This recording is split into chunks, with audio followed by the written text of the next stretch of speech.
সকাল সকাল উঠে একদম বুঝতে পারছেন না কি টিফিন বানাবেন।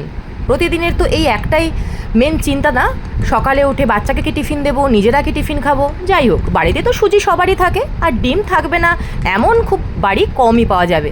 তো সেই সুজি আর ডিম দিয়ে চলুন একটা আমি বানিয়ে দেই ব্রেকফাস্ট। তো প্রথমে দেখুন, আমি একটা গ্লাসের যে মাপ নেই তার 1.5 গ্লাস মতো আমি সুজি নিয়ে নিয়েছি, 2টো ডিম ফাটিয়ে দিয়ে দিয়েছি।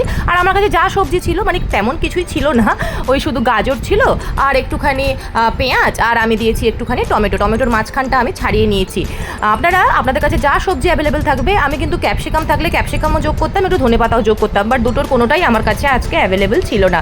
তো যাই ছিল দিয়ে দিলাম, তারপর দিয়ে দিলাম স্বাদ মতো নুন, দিয়ে দিলাম গোলমরিচ গুঁড়ো, একটু চিলি ফ্লেক্স দিয়েছি, আর একটু হাতে ঘষে জোয়ান দিয়েছি। ব্যাস সব কিছু একসঙ্গে মিশিয়ে নিয়েছি, আর একটু জল দিয়ে আমি একটা পাতলা একটা ব্যাটার আমি তৈরি করে নেব।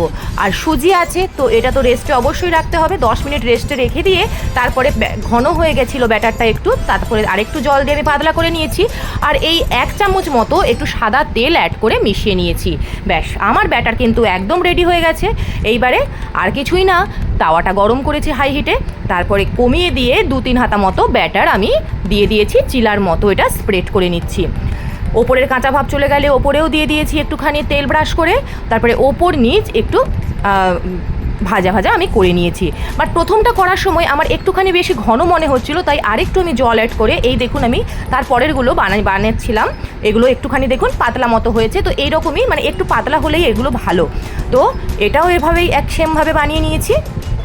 ব্যাস রেডি হয়ে গেছে আমার সুজি আর ডিম দিয়ে বানানো চিলা।